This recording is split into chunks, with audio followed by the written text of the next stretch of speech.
D. Shanti Prasad, Professor, Department of Psychology and Parapsychology.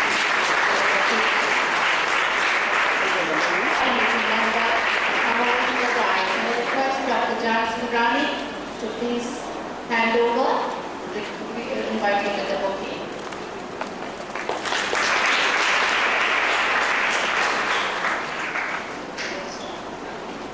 I now request Professor D.S. Bose, Professor, Department of Psychology and Parapsychology, and also an award committee member on the dais.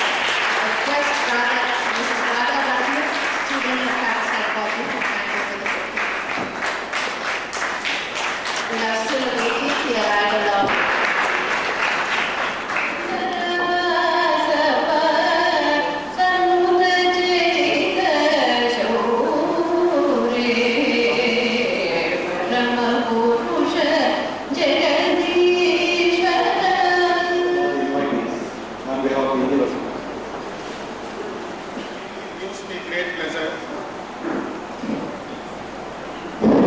to welcome the dignitaries on the dais and the delegates of the conference, all the invitees, and ladies and gentlemen for this evening function, this special occasion. We all have assembled here to participate and congratulate Dr. Edwin C. May, outstanding contribution for parapsychology. I thank Professor K. Ramakrishna for his untiring efforts for J.D. Lines Bilingual Award for outstanding contribution in parapsychology. Done extensively in the inaugural function. So I go to the next person on the dais, the most important person, Professor L. Venugopal Reddy. I think he missed the inaugural function and he needs an extensive introduction here at this juncture. In addition to Nagarjuna's growth, he is remembered very well, and he is a committed researcher, good administrator. It is a very difficult area. I am really amused to note that Dr. Edmund, who is formally trained in physics, has taken great interest in doing research in parapsychology. Those of you who were here on the day of inauguration will recall that I began by saying that there seems to be some kind of a jinx for this inauguration. We had hoped that the governor of the state of Andhra Pradesh will inaugurate. It did not happen. And several other people whom we had hoped to hear, in spite of their desire to be here, could not be here. And then Sri Sivananda Murthy Garu, who until 11 o'clock that afternoon said that day that he is going to come, and 1 o'clock said he is very high temperature and he cannot come. And little after that we heard that Dr. Venugopal Reddy had missed his flight and therefore he will not be here. So I was sort of thinking about it. Why do I say this? We are here talking about parapsychology. I have a friend who calls me his younger brother, who celebrated his 80th birthday last month, Tokyo, Japan. I was there to participate in the international symposium organized in connection with them. In 1974, I was in Genoa, Italy. Some afternoon there was no program, I was just idling in my room in the hotel. And next door is the railway station. Suddenly, for no reason, I had an urge to go to the railway station. There was no purpose, no reason. I went to the railway station, which has many platforms. Randomly, I walked on one of the platforms. What do I see? Dr. Mobayama and his wife, with 8 or 9 bags, getting out from the train, and the other train is ready to leave. And they have difficulty in negotiating with baggage to go to board the next train. It seemed as if the word came to me somehow that I was needed to help fight was not there. I truly doubt it if they could have made it because the trains leave on such schedule. Very prompt. The participants came so far, and we try to do our best to make your stay comfortable. If there are very shortcomings, they were not those of the university. They are those of me and my colleagues. Thanks. It is proud to have been the first in the country to have a statutory department in the parapsychology established nearly 40 years ago. It has already been told to you by Professor K. Ramakrishna under the stewardship of Professor K. Ramakrishna. This university also has the distinction of pioneering in scientific and systematic research in yoga in the Institute of Yoga and Consciousness, which again was founded by Professor Ramakrishna nearly 20 years ago by the then President of India, Jail Singh. I am happy to know that those who have attended this conference represent countries of the world with an interesting mix of physicists, mathematicians, engineers, philosophers, psychologists, parapsychologists, physicians, and Sri Aurobindo scholars. Such confluence of these to feel free to approach me at any point of time or any assistance that I may be able to provide as the Vice Chancellor of this university to promote human understanding. I hope the delegates have a pleasant stay in Visakhapatnam, that city of destiny, and their stay here was not only fruitful but created a need for organizing similar activities like this in future. Coming to the present event of the Professor Ramakrishna Rao Endowment, Dr. J. Rennie Biennial Award for outstanding contribution to parapsychology. I especially thank Edwin C. May for accepting our instituting this award. I sincerely wish that this example will be emulated. Such efforts not only help to further the discipline but also takes Andhra University to a greater heights. I am happy that I am able to preside over this meeting today, and on behalf of the university, congratulate Dr. Edwin C. May, the recipient of the award. I also take this opportunity to thank all those who have accepted our invitation, who are present here on this pleasant occasion of honoring Dr. Edwin C. Thank you very much. Presentation ceremony, the highlight of this evening. And may I request Dr. May to please sit in that special chair and felicitate the symbols of the presentation ceremony, that the other dignitaries on the dais will also stand beside him while he is felicitated. Following the President, Professor Venugopal Reddy, to Dr. Edwin C. May, the recipient of the award. First, a bouquet, special bouquet, and then the Andhra University emblem.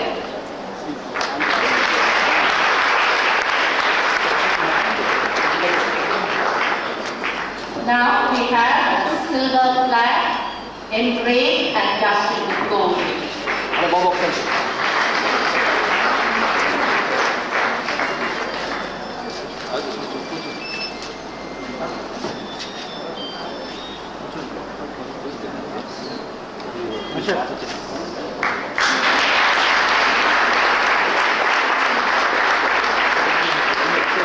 Now a special envelope containing the cash award of rupees 25,000.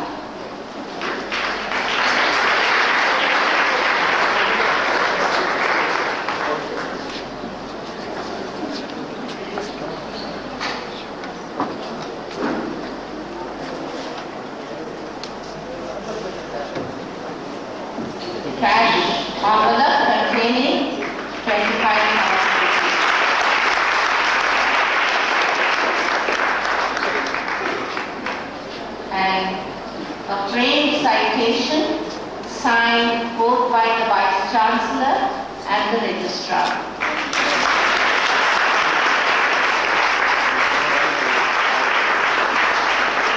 Can I request the photographer to take a few pictures with all the items presented to him with all the other dignitaries on the days. To Walter and Clarence Mayer, Boston, Massachusetts, United States of America, on 11th January 1940. His schooling was in Arizona. He graduated in physics from the University of Rochester, New York in 1962. He completed his PhD in low energy nuclear physics at the University of Pittsburgh in 1968. Subsequently, he became interested in serious parapsychology in 1971 and since then has become internationally known for his work. In 1971, he was involved in a psychokinetic experiment that was starting in August 1974. Dr. May spent nearly a year in India researching psychic phenomena with yogis and other masters. In 1975, he returned to the United States and worked with Dr. Charles Huntington at the Maimonides Medical Center at Brooklyn, New York. Beginning in 1976, Dr. May joined the ongoing US government-sponsored work at SRI International, which was formerly called as Stanford Research Institute. In 1985, he became the program director of what was then called the Cognitive Sciences Program. Dr. May shifted the effort to Science Applications International Corporation in 1991. In addition to his vast experience in experimental nuclear physics research, he has conducted physiology research through the careful investigation of the efficacy of biofeedback in a clinical setting. Dr. May's eclectic background has provided him with significant expertise in a variety of seemingly to conduct and direct interdisciplinary research. Dr. May has managed complex interdisciplinary research projects for the US federal government since 1985. He was the president over 70% of the funding, more than $20 million, and 85% of the data collection for the government's 22-year involvement in parapsychological research. Currently, Dr. May is the Executive Director of the Cognitive Sciences Laboratory, which now resides within the laboratories for fundamental research. Since its founding in 1996, most of his research proposals to private foundations have been supported.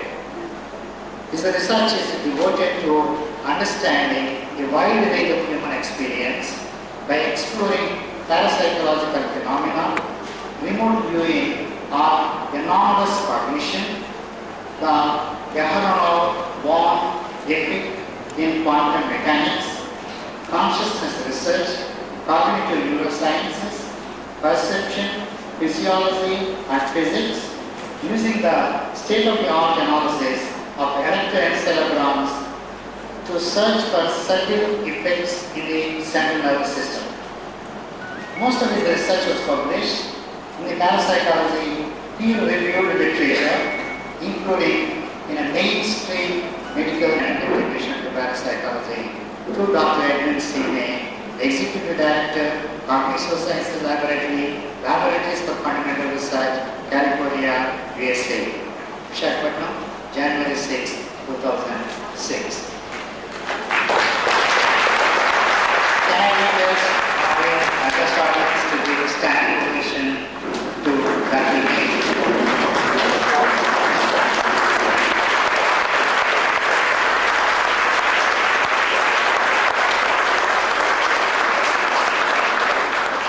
And Professors Rao, Prakash, and Rose for the honor you have bestowed upon me. As my wife, if she were here, would attest, that it is almost an impossible job to have me speechless. But you gentlemen have managed to perform a miracle. I am speechless with this honor. Truly caught off guard. I don't know how to express my warm feelings about it, because as you know, India is my second adopted home, and it's a special honor to be given this award by the university. Thank you very much. A few laboratory examples. Some of the scientific results that we found over the years as a summary. Some of the implications, which I think are some of the most important features, not only of our research, but everyone's research. Okay, first off, I'm going to redefine a term. You all may be familiar with ESP, extrasensory perception, telepathy, clairvoyance, precognition and remote viewing, and psi. All of those terms, it seems to me, bring a certain assumption about potential mechanism, like extrasensory perception sounds like it's extra and it has something to do with sensory systems. Well, it may or it may not. So we've redefined the term anomalous cognition because that appears to describe what we observe. People become aware of things in ways we don't currently understand. I emphasize don't currently understand. So I'm going to use the term anomalous cognition through the rest of the presentation. Okay, here's how a laboratory experiment might work. Here is a laboratory participant we call a receiver. Here's an experimenter we call a monitor. And at 10 o'clock in the morning, they're in the laboratory. All right, at 10:05, a computer randomly selects one picture out of a large collection. There's one you might recognize.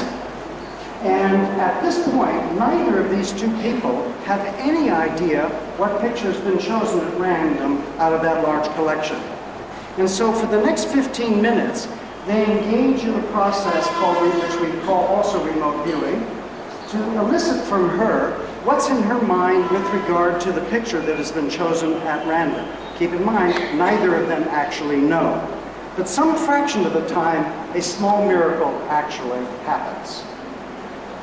She gets a mental image picture, rarely a perfect one like that, but she gets a mental image picture very strongly related to the target that was chosen at random. Afterwards, we let her know, we show her the photograph. This is not an analysis. This is just how we collect the data. And Joseph McMoneagle drew it from a psi experience in a dream. She started having other unexplainable experiences, like knowing what complete strangers were thinking. For 8 years, he kept his extrasensory perceptions to himself. Unbeknownst to Joe, 3,000 miles across the country, this man, Dr. Edwin May, and a select group of investigative scientists were just beginning to study extrasensory perception, ESP. When I first got involved with this, I was very skeptical. I said, if this is real, it's critically important. After 20 years, I've come to the conclusion something interesting is going on. How do you study ESP in the lab? Well, scientists developed an experiment called remote viewing. The person being tested is placed in a closed room. A researcher then goes to an unknown location, and the subject is asked to use ESP to draw what that researcher is seeing. Over the past 20 years, Dr. May has conducted thousands of these remote viewing experiments. In 1978, he started testing Joe McMoneagle, and Dr. May claims Joe has drawn scores of unknown sights, 50% of the time with remarkable and unexplainable success. In one of his best hits, we had a person that was in the administration building at Lawrence Livermore Laboratory. And all Joe drew was the laboratory, a perfect plan view of what this laboratory looks like. The interesting thing is, Joe's never been to Livermore. And this person could have been hiding anywhere in the entire continental USA. We've looked in the laboratory to figure out what's special about Joe. We've looked medically, neurophysiologically, physically, behaviorally, in every way one can look at a human being. And the good news is Joe is boringly normal like the rest of us. But what we are proposing is that there is a sixth, an additional sense that is responsible for what Joe does in the laboratory and in the real world. Does Joe McMoneagle actually have a sixth sense? a sense which cannot be explained. To test his abilities, we flew him here to Houston, a city to which he's never been. For Joe, it would be like finding a needle in a haystack. The needle, a random location. The haystack, the 5,436 square miles that make up Greater Houston.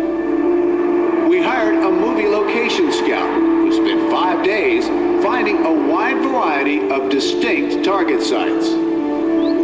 I think all of them have dramatic Houston elements with very defined architectural styles. And, you know, one of the things that I did not want to do is repeat any common denominator. I did not want there to be two archways. I didn't want there to be two triangles in the visual. Following Dr. May's scientific protocol, the producers reduced the hundreds of possible sites down to 4. A life-size treehouse on the George Ranch. A visually dramatic portion of the theme park Astro World. The Ship Channel at the Port of Houston Authority. And a famous local landmark, the Water Wall.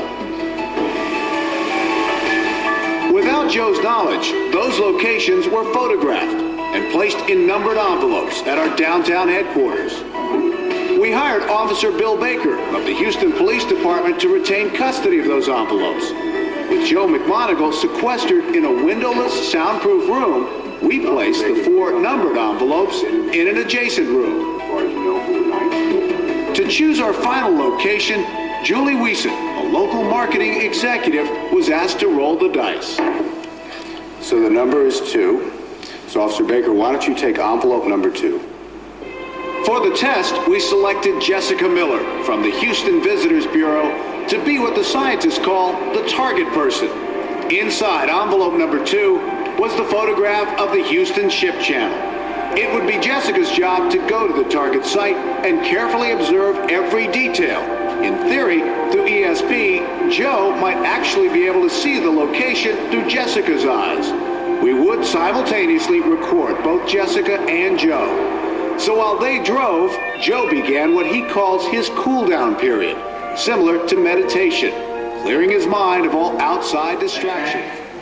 Professor Bose and Professor J.V. Prabhakar for having acted as the members in selecting the award and to confer the award on Dr. Queen. And lastly, and all will join with me again to thank the recipient of the award, Dr. May, and who has really impressed all of us with his presentation as well as 11 minutes video clipping. Really it is a new thought that we have given to us as an anthropologist, and just I would like to reflect on that. Would you permit me, sir?